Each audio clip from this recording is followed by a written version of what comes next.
네, 우리는 특별한 한 주를 맞이하고 있습니다. 왜냐하면 오늘부터 돌아오는 토요일까지 일주일간 제4차 복음 노잔 세계 복음화 대회가 서울과 인천에서 열리기 때문입니다. 이번 대회는 큰 대회인데요. 전 세계 200여 나라에서 한 약 5천 명의 현장 참여자와 그리고 또 5천 명의 온라인 참여자가 참여하는 아주 큰 행사입니다. 또 오잔운동의 50주년을 기념하는 특별한 모임이기도 합니다. 로잔대회는 1914년 50년 전 미국의 빌리 그레함 목사님과 또 영국의 존 스토트 목사님에 의해서 시작이 되었습니다. 그 이후에 이 모임은 세계 각지의 복음주의자들이 모여서 복음 전파를 위해서 협력하는 장으로 이렇게 좀 발전되어 왔습니다. 이번 대회도 그 전통을 이어받아서 세계 다양한 기독교 지도자들이 함께 모여서 새로운 또 전략과 비전을 공유하게 될 겁니다. 그래서 이번 대회에서 한국교회와 세계교회가 이 변화한 세상 가운데서 어떻게 복음을 잘 전할 것인지를 함께 논하고 결정하는 그런 모임이 될 거라 봅니다. 이 참가자들의 구성을 보게 되면은 또 여러 세대와 배경을 반영하고 있는 것을 보게 되는데요. 참가자 25%는 40세 미만의 젊은 지도자들입니다. 또 40%는 여성 지도자들이고요. 그리고 또 40%는 세속적인 직장에서 일하는 사람들입니다. 교회나 사역기관에서 일하지 아니하고 구체적으로 삶의 현장에서 또 일하고 있는 많은 사람들이 참여하고 있습니다. 그래서 이 모임은 교회 이야기가 아니라 구체적으로 세상 현장에서 어떻게 우리가 그리스도인들이 살아갈지를 나누는 간 귀한 내용을 다루고 있습니다. 이 참가자들은 아주 영향력 있는 기독교의 지도자들에서 선발이 되었고요. 그리고 또 다양한 세대와 지역을 아우르고 복음 전파를 위해서 서로 협력할 사람들을 이렇게 초대하고 또 논의를 하고 있습니다. 이번 대회의 주제는 여러분 들어보셨겠지만 교회와 함께 그리스도를 선포하고 나타내자입니다. 저는 이 주제가 참 좋은 것 같습니다. 교회와 함께 그리스도를 선포하고 나타내자. 그래서 이 주제를 우리의 삶의 자리도 한번 적용해서 또 해볼 수 있을 것 같습니다. 성도여, 함께 그리스도를 선포하고 나타내자. 그래서 이 주제를 우리 항상 묵상하고 또 기도할 수 있기를 바라고요. 또 이 주제의 내용은 우리의 변하는 세상에서 어떤 모습으로 살아가고 해야 되는 건지 우리에게 사명을 잘 보여주고 있습니다. 그래서 한 주 동안 우리 교회도 주님의 몸된 교회 지체로서 로잔 대회를 위해서 함께 기도하시면 좋겠습니다. CGN TV를 통해서 일주일간 그 모든 행사 여정을 우리가 함께 지켜볼 수가 있습니다. 함께 참여하기를 원하고 또 이 행사를 통해서 한반도와 세계 열방에 더 귀한 복음의 역사가 일어날 수 있도록 기도하고 충분한 모든 교우들 될 수 있기를 간절히 소망합니다. 오늘은 성령 강림 후 18번째 주일입니다. 선교사라면 어떻게 하시겠습니까? 라는 제목으로 말씀을 나누고자 합니다. 하나님께서는 우리를 전도자로 부르셨습니다. 하나님의 사랑을 받고 그것으로 만족하는 것이 아니라 그 사랑을 세상 가운데서 전해주는 전도자로 부름을 받았습니다. 그러나 좋은 전도자와 선교사는 거저 우연히 태어난 것이 결코 아닙니다. 좋은 전도자의 자질은 타고나는 것이 아니라 복음에 대한 깊은 이해를 하게 될 때, 또 선교지에 대한 관심과 사랑을 가지고서 바라보게 될 때, 또 끊임없이 기도하고 자신을 훈련하게 될 때 태어나는 것입니다. 그래서 하나님께서 주신 이 사명을 잘 감당하기 위해서 우리가 어떻게 해야 될까요? 우리는 그분에 따라서 살기 위해서 늘 기도하고 또 훈련하는 자세가 필요한 줄 믿습니다. 오늘 본문은 사도 바울이 철학과 지성의 도시인 아테네에서 전도한 이야기를 소개해 주고 있습니다. 바울은 데살로니가와 베레아에서 아주 힘든 전도 사역을 잘 마치고 이제 홀로 아테네에 도착을 하였습니다. 이 아테네는 그동안 바울이 다녀본 도시와는 완전히 다른 문화와 세계관을 가지고 있었습니다. 바울은 그곳에 복음을 전하기 전에 이곳에서 어떻게 행동해야 될 것인가, 어떻게 말씀을 전할지를 이렇게 고민하고 또 기도하였습니다. 이 바울이 아테네에서 보여준 그 전도자의 모습은 또 우리에게 큰 도전이 됩니다. 우리도 살아가는 세상에서 어떠한 모습으로 말씀을 전하는 이 전도자의 삶을 살아갈 수 있을까 하는 것을 우리에게 보여주고 있습니다. 여러분, 선교사가 새로운 땅에서 복음을 전하기 전에 가장 먼저 해야 할 일이 무엇일까요? 가장 먼저 해야 할 일은 바로 선교지를 잘 이해하는 것입니다. 선교지의 언어 문화와 역사를 배우고 그곳 사람들을 이해하려는 마음가짐이 무엇보다 중요합니다. 누구에게 복음을 전할 때 그 사람은 어떤 삶을 살아가고 있는지, 또 어떤 환경에 놓여 있는지를 알게 될 때 이것이 복음을 전할 수 있는 첫 걸음이 되기 때문이죠. 여러분, 사도 바울 역시 아테네에 도착했을 때 그 도시를 관찰하고 살펴보았습니다. 아테네 도시를 쭉 둘러보니 무엇이 많이 있었습니까? 갖은 신상들이 많이 놓여 있었습니다. 사람들이 조각한 그리스의 신상을 바라보면서 바울은 깨달았을 것입니다. 아, 이곳 사람들은 특별한 종심을 가지고 있구나. 그러나 그 종교심이 하나님을 바르게 섬기지 못하고 우상 숭배로 변하는 것을 보면서 크게 마음 아파하였습니다. 본문 16절 보게 되면 바울 사도는 아테네가 우상으로 가득한 것을 보면서 마음에 격분하였다고 기록이 되었습니다. 여러분, 그가 느낀 분노는 감정 자체로 끝나지 않았습니다. 그는 유대인 회당에 가서 사람들을 만났습니다. 유대인들과 경건한 이방인들과 논쟁을 벌였고요. 또 시장에서 만난 많은 사람들, 또 특별히 그리스 철학자들과 언쟁을 벌이기도 하였습니다. 왜냐하면 아테네 사람들의 우상 숭배하는 그 모습이 도저히 받아들일 수 없기 때문에 그들과 이렇게 말로 또 언쟁을 벌인 것입니다. 그러나 아테네 사람들은 바울의 말을 별로 좋아하지 않았습니다. 그들은 바울을 어떻게 여겼습니까? 아, 이 사람이 복음 전도자구나, 이렇게 생각한 것이 아니라 말쟁이라고 그를 생각하였습니다. 이 말쟁이라는 표현은 단순히 말이 많은 사람, 수다장이를 뜻하는 것이 아닙니다. 이 스페로몰로고스라고 하는 이 헬라어는 새가 모이를 주워 먹듯이 여기저기서 남의 말만 주워 모으는 사람의 뜻을 담고 있습니다. 아테네 사람들은 바울이 자신들의 문화와 종교를 잘 이해하지 못하고 자신이 가진 지식으로 우리를 향해서 떠들어대고 있다고 그를 폄하한 겁니다. 하지만 바울은 그저 분노에만 머물지 아니하고 그 감정을 가지고 복음 전파하는 대로 이렇게 사용을 하였습니다. 그는 아테네 사람들의 그 종교진 열심을 존중하고 또 그들의 세계관을 이해하는 태도를 취하였습니다. 여기서 중요한 점은 무엇인가요? 바울 사도가 그들을 바라보면서, 아테네 사람들을 바라보면서 그들을 비난하지 아니하고 또 그들의 믿음을 존중하면서 어떻게 하면 그들의 믿음을 하나님을 믿게 하는 곳으로 인도할 수 있을까? 이런 마음을 가졌다고 하는 것입니다. 오늘 우리도 그렇습니다. 복음을 전할 때 상대방의 문화적인 배경을 이해하는 것이 무척 중요합니다. 우리는 복음을 전하기 전에 우리가 전하고자 하는 그 사람이 어떤 삶을 살고 가고 있는지, 또 지금 어떤 생활을 살고 있는지를 한번 살펴보아야 됩니다. 바울이 그리스 철학과 이 종교적인 배경을 이해하고 또 복음 전파에 활용했던 것처럼 우리도 현대의 다양한 그런 문화들, 또 세계관을 이해하게 될 때 또 복음을 전하는 은혜를 누리게 될 줄 믿습니다. 그래서 우리는 만나는 사람들을 먼저 이해하는 것이 복음 전도의 첫 걸음입니다. 그들의 마음을 열기 위해서 그들의 삶에 들어가야 되고 또 그들을 존중하며 하나님의 사랑하는 것이 매우 중요하기 때문이죠. 그래서 오늘 이 바울 사도의 그 모습을 통하여서 복음을 전하는 전도자의 세 가지 마음과 자세를 함께 나눌 수 있기를 바랍니다. 첫째, 바울은 아테네 사람들의 종교적인 열심을 존중했습니다.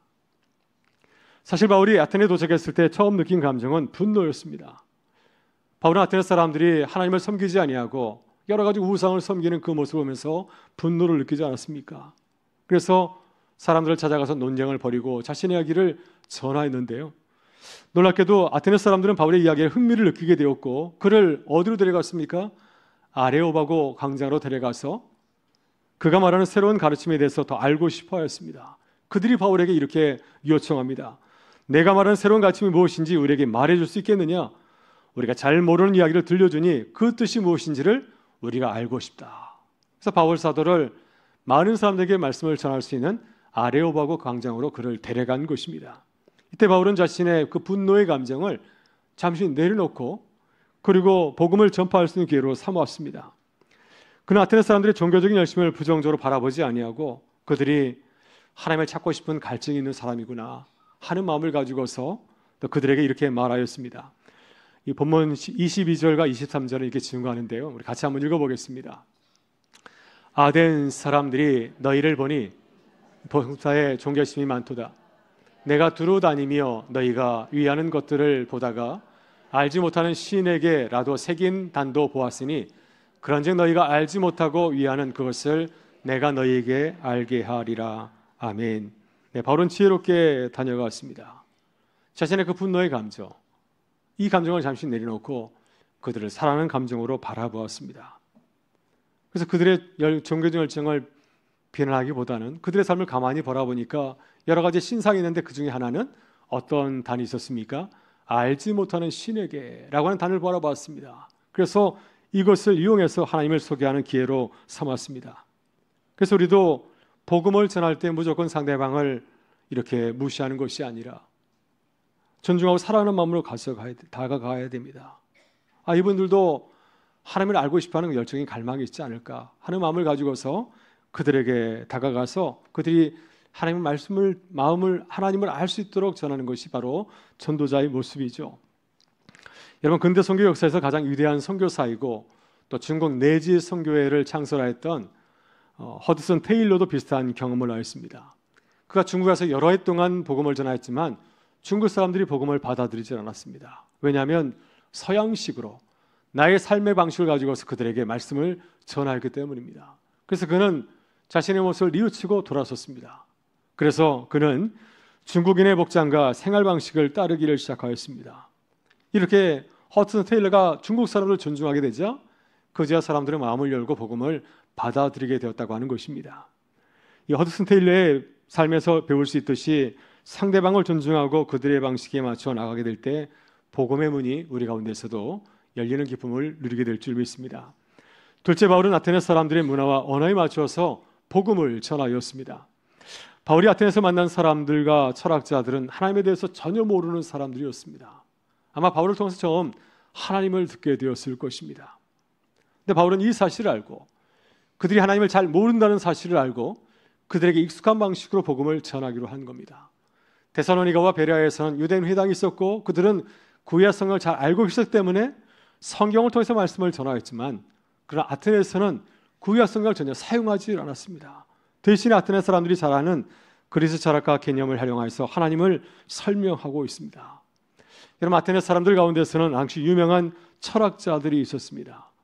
우리가 잘 알고 있는 스토아 철학자, 또 에피쿠로스 철학자들이 있었습니다. 이들은 어떠한 믿음을 가지고 있었습니까?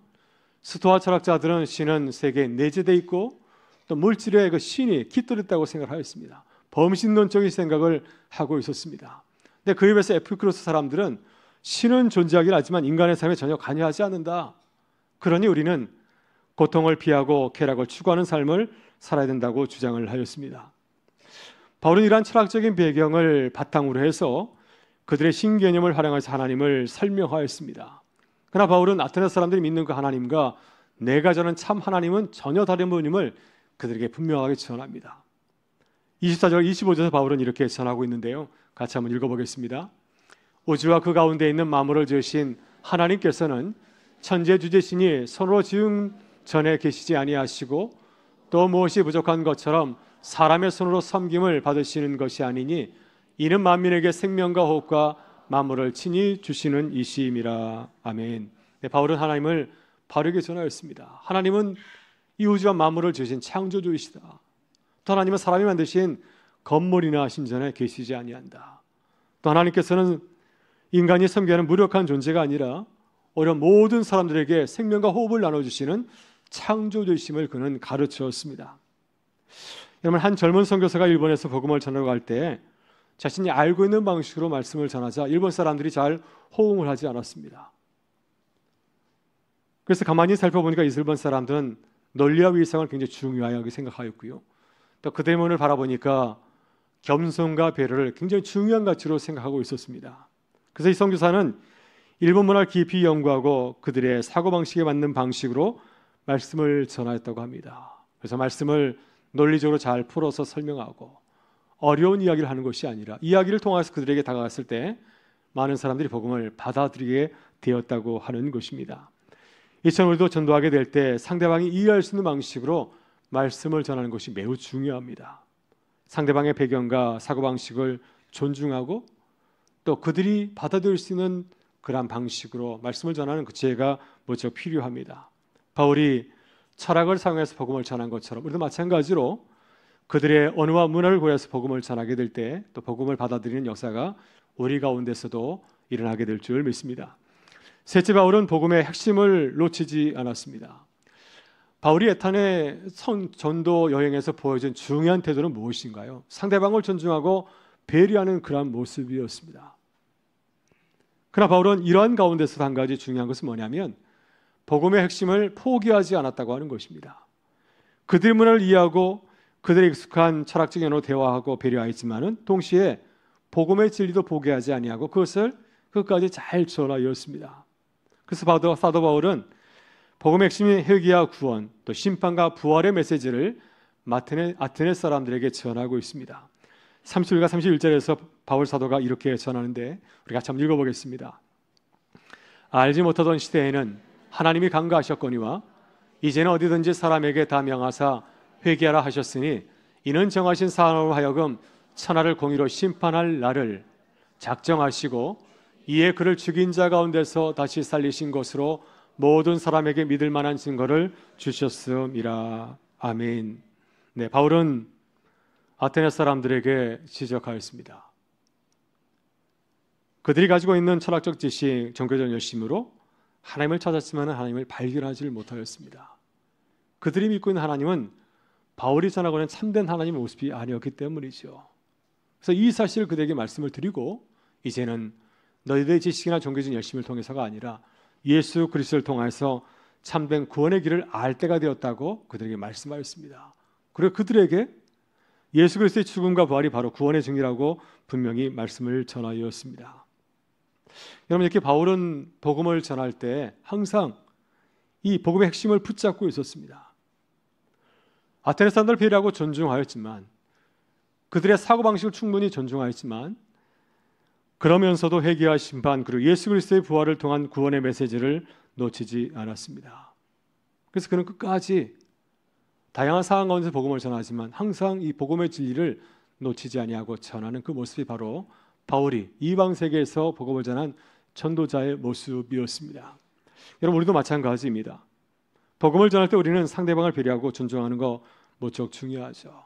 저들이 어떤 삶을 살고 있는지, 어떤 언어와 문화를 가지고 있는지를 살펴보는 건 무척 중요합니다. 그러나 이것이 전도의 모든 것은 아닙니다. 보다 더 중요한 것은 회개와 구원의 메시지를 전하는 것이 무척 중요합니다. 그래서 우리가 복음을 전할 때 상대방을 너무 이해한 나머지 진리를 흐리게 하거나 타협해서는 전혀 아니 됩니다. 상대방을 배려하지만 이와 동시에 우리는 복음의 핵심을 바르게 전하는 그 사명을 잘 감당해야 될 줄 믿습니다. 어떤 상황에서도 우리가 회개해야 구원에 이를 수가 있다. 예수 그리스도께서 우리의 죄를 대신하여 죽으시고 부활하심으로 우리가 새 생명을 얻게 되던 이 구원의 사실, 이 복음의 진리를 잘 전해야 됩니다. 바울은 바로 이 구원의 복음을 전하면서 아테네 사람들에게 심판과 구원의 메시지를 잘 전하게 되었습니다. 이렇게 말씀을 전하게 될 때 어떤 일이 나게 되었습니까? 이 아테네 사람들 가운데서도 복음을 받아들이는 믿는 사람들이 나타나게 된 줄 믿습니다.